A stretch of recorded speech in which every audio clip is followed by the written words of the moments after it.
Welcome everyone to my channel. If you haven't been here before, pull up a seat, sit down. We are going to talk about this. This is the English version called Case Closed. It's by Gosho Aoyama. This is, of course, Meitantei Konan by the same person. These are actually the same volume, if you can believe that. This is volume 1. They're the same volume. Oh, look how ridiculous this is. Okay, this is like the weirdest thing you've ever seen in your life. To compare them, like the English volume is like bigger and taller than the Japanese volume. And I got this while I was in Japan a couple of years ago. Well, I say couple, but it's been like 14 years since I've been there. And I just wanted to show you the difference between them. I mean, there's the back. Not really all that much different, really, on the back. And here's the front. It's not really all that much different on the front either. But here's the thing that I like about the Japanese versions. This is just a sleeve to protect your book. And as you can see, there is stuff on the inside that makes it slightly different from the rest. The blurb about the author, blurb about the manga you're about to read. And here is what it actually looks like underneath the sleeve. It is all full black and white volume. There is literally no color in this. Unlike the American version, which is, of course, completely and utterly color up for this and then black and white on the inside. But yeah, no, I kind of like that you can take off the sleeve and protect it while you're reading. Okay, I like that. I like that a lot. It's kind of cool. I actually paid 379 yen for this.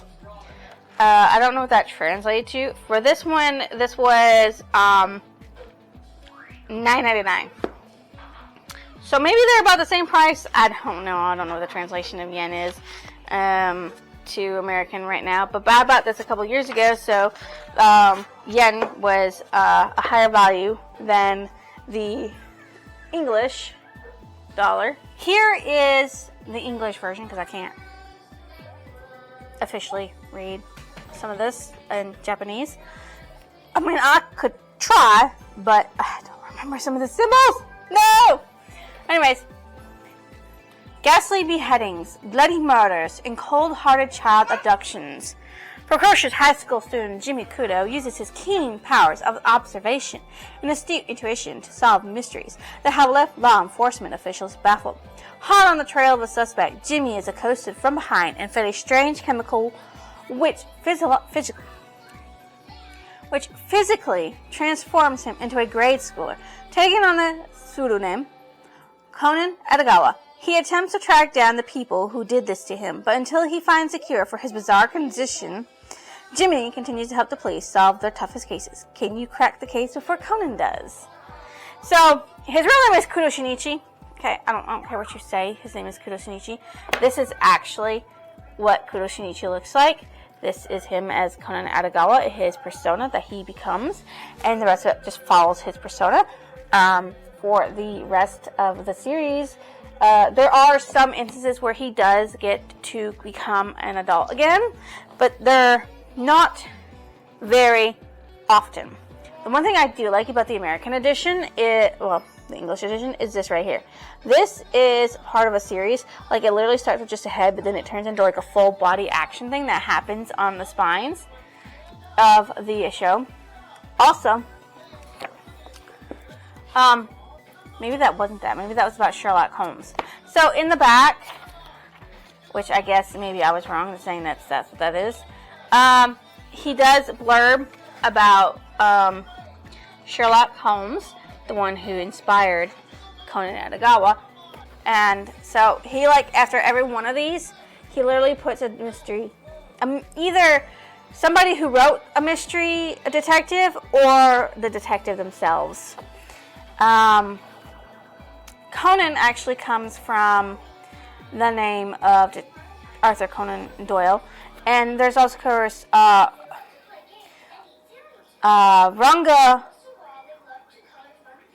Edogawa, who is also the Japanese version of a mystery author. So that's where those come from. But anyways, Shinichi Kudo solves the murder in the very beginning. It was very easy for him. He laughs about it. His friend Ran, who is his best friend and the love interest of his life, are talking to him, and she's also the captain of the karate club because she's really freaking good at it. I mean, like, she bashes in a cement thing, right, with her fist and leaves a dent in it. She talks about how he should have stayed with the soccer team, but he's like, I want to be a detective. I want to be just like Sherlock Holmes. They go to Tropical Land, which is an amusement park, and he shows out some of his skills of how he figures out who a young lady is a gymnast who works on uneven bars. So they get on this roller coaster with all these group of people. So there's like a couple, two people that are the friends, and two black guys, two guys dressed in black. So they all get on, and on the roller coaster, he feels, well, they're talking, and then he feels a drop of water. We think it's water, and then blood splatters all over him.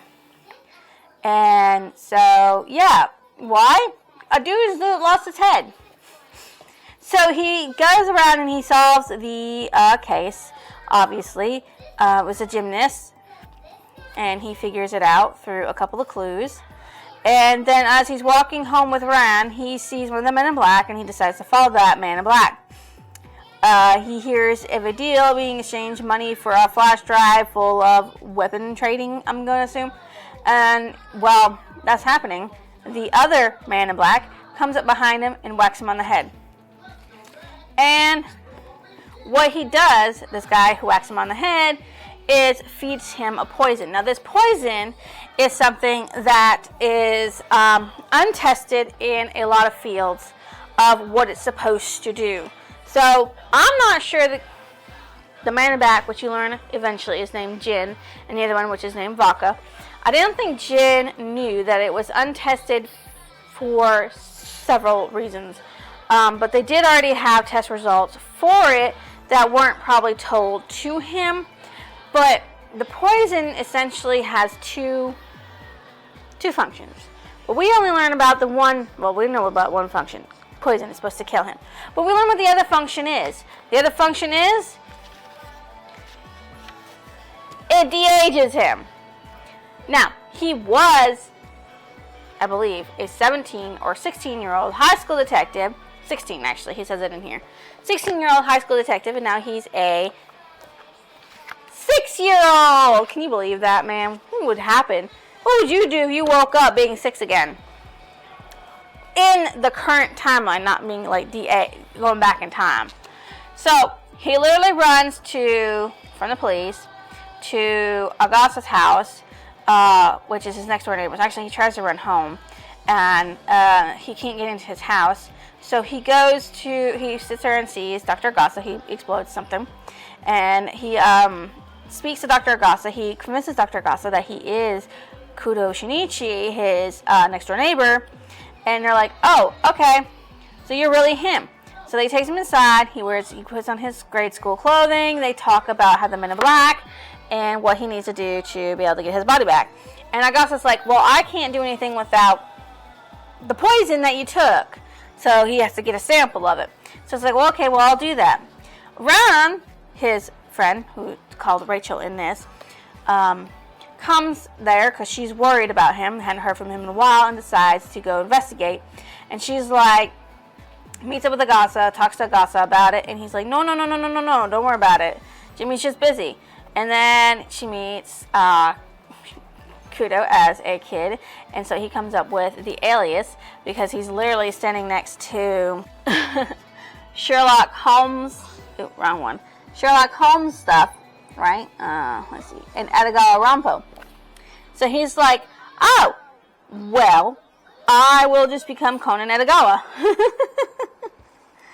He also put on his father's glasses. As you can see, they actually don't have no lenses in them in the first couple of ones until Agasa makes them.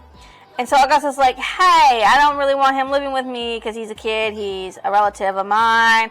Could you take him in for now? And he convinces Shinichi of it, going, hey, look, Ran's father is a private investigator, a detective. He could probably help you find out what's going on by, living with him. You could learn stuff. And so he agrees with it. And he finds out that Ran likes him.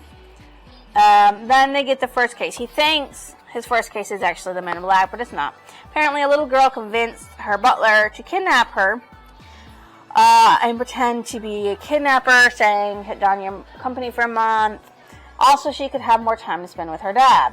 But a real kidnapper kidnaps her and says, I want 30 million yen, and I want it now, or else your girl will get it. She gives out a clue, and so Konan solves everything. He learns that the butler is part of the whole fake kidnapping, and that the real kidnapper is there. And that's when he finds out that he actually can't do shit. He can't kick people. He doesn't have no strength, no nothing. And he gets his ass handed to him quite literally by this adult kidnapper. And he's like, crap, I'm going to die. Then Ron comes in and saves his ass. And the whole thing is solved. And so Dr. Gasa makes shoes that he can use, high-powered shoes that he can use that will stimulate his foot muscles to get his kick to be as powerful as it was before. He gets a bow tie, which he can voice change to. So he can change his voice when he speaks to the bow tie to be anybody's voice in the entirety of the world. And those are the only two he gets at that point in time. He does get a lot more gadgets from Agasa later on. Of course, Mori Kogoro does not really get any jobs. I don't know how he pays for his home or anything. But he doesn't get really any jobs. Ron is concerned. Agasa had to tell her not to. So, yeah, he goes home. He's at their home. And Yoko Okino, who is a pop star model, comes and says, I need help. I've been followed. Things have been happening. I want you to solve it. So they literally go to her house, and there's a dead guy in it. So he solves this too. Konan does. He figures it out. There were 3 suspects. Yoko Okino herself, her rival, Yuko Izakazawa. And of course the manager who manages Yamagisha. So the 3 of them are suspects. You find out that Yuko, who looks a lot like Yoko Okina from the background, had been going into her house messing with her to try to get her scared, and then was going to find some kind of scandal on her to stop her from being famous, so that way she would lose popularity and have time on her hands. She of course said, I'd never been to this apartment before, but that gets found out because Konan actually lets her know. And then she confesses that the guy was there and attacked, and she fought him off, and then they find out who the guy is, Akiyoshi. And of course, she at first claimed she didn't know him, but then she confesses that they used to be high school boyfriend and girlfriend, and that she dumped him. And then he sits there and says, no, I made him dump you because I thought he was holding you back from it. And then Konan finds a dent in the floor, and he figures out who it is that killed him. Guess what? He killed himself. Suicide. How did he do it? He put the temperature, he took a knife, froze it in a block of ice, the tip handle of it, the bottom tip handle of it, that you hold on to, in a block of ice, set it on the floor, and then he turned the room's temperature up to extremely high, put a chair out, and jumped backwards under the knife, and I guess he rolls over after it's in him, and it left a dent in the floor beside him, and water melting. So, yeah, that's how he committed suicide. And he did it all because he thought that Yuko was Yoko, and that she was rejecting him completely and utterly. And so he decided he didn't want to live anymore because he had still loved Yoko and wanted to be with her. Yeah, that was a big misunderstanding. And the manager actually thought Yoko killed him. But it turns out, no. So, and Mori Kokoro gets the praise and solves the case. And, Conan's like, it was me who did it, not him. Why is he getting all the praise? Of course, he knew that was going to happen anyways, because he's a kid and nobody listens to children. Right.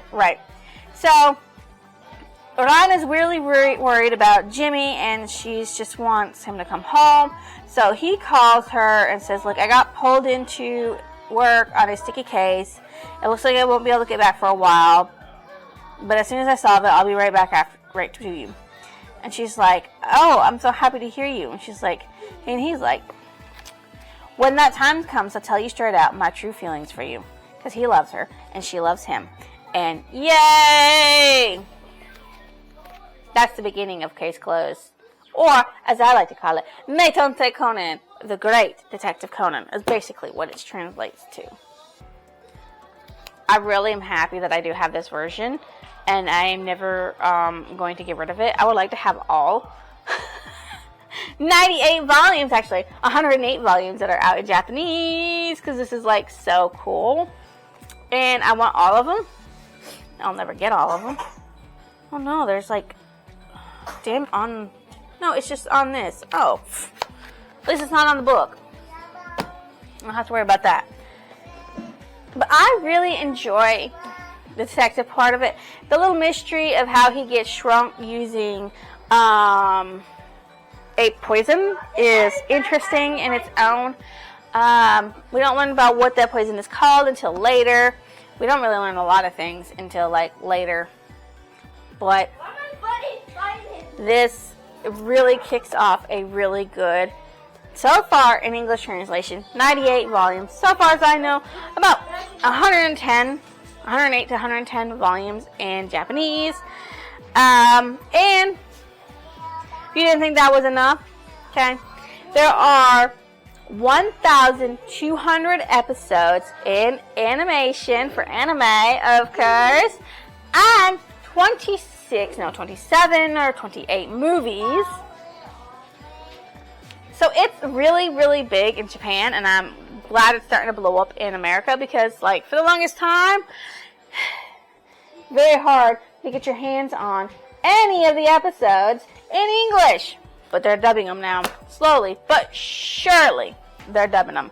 So that makes me very excited because, this girlie has been up on this Conan business for years. And what I mean by years, I mean since I was a teenager. You can believe it. So, who's my favorite character? Kudo Shinichi, of course. Or as he's called as a kid, Edogawa Conan. Who's my least favorite character? The villains. Every single villain. They're my least favorite because they're always murdering people and kidnapping people. Quit. What did I think of this manga volume? It is a great start to a great series. And I do mean a great start. I loved every inch of it. I can't wait to get more hands on more. Okay. Very, very, very good. Very good. Very, very, very, very, very good. So, very good. Very good. Okay? Alright. What do I rate this? A 5. I rate this a 5. I don't care what everybody says. I rate this a 5. What stood out as memorable in this? That Ran and Shinichi both love each other, but they haven't told each other that they love each other. Hello, why haven't you said anything yet? I mean, I know in Japanese culture, showing affection in public is a big no-no. You do that in private. But, seriously, show your affection for each other already. Lovebirds. Okay. A think that's everything in my arsenal of what I usually talk about when I wrap these things up in videos. I don't have my screen up computer for those types of things, and I don't remember the questions or anything like that I actually talk about. I could say, did this live up to my expectations? Yes, I fucking did. It was great. I loved it, and I'm super excited to be reading it for you guys, because Detective Conan, if you like Sherlock fucking Holmes, you're gonna like Detective Conan. If you like Agatha Christie's series, you're going to like Detective Conan. If you like any mystery writer, you're going to like Detective Conan for the simple fact of the murder mystery genre of what it is. The little sci-fi point where the drug can shrink people is a little off-brand, but that's what makes it so unique in its own way. And I will tell you now that so far, in the manga, there has not been a single repeat of a murder style. What Gosho Ayama has said is that every single mystery is unique, but he also practices how locked room murder cases and other things go in real life to ensure that he is being realistic with the murder cases and how kidnappers and murderers work. He's doing all that kind of research. So that way it's all faithful to real life action. The only thing that is scientific-y, that's a little out of the realm of norm, is the fact that there's a drug that shrinks people or kills them. That's literally the only mystical side of this whole thing. Everything else is purely fact. These murders can happen. They can happen the way he describes them in these books. These kidnappings can happen in the way that they're described. They can all do that. So it's very, very interesting how all that goes and shapes, and how he actually does his research on all of it. He is very fucking good at his job, and it's very wonderful. I mean, it's just the way it is. I love it. I love the fact that there is so much unique shit within this, and that it is mind-boggling. It's just mind-boggling. I like it. I enjoy it. And I can't wait to share it with you all. And I'm so happy that we've actually started, because this is my longest series. And it will probably take fucking forever for us to get through it. Like, I don't think it'll be a while before it ends. It'll definitely be a long while before this ends. And I'm so happy to share it with you guys. Okay. So, if you guys think of it, like, comment, or your lovely subscription, why don't you go ahead and drop it down below. I will see you next illusion.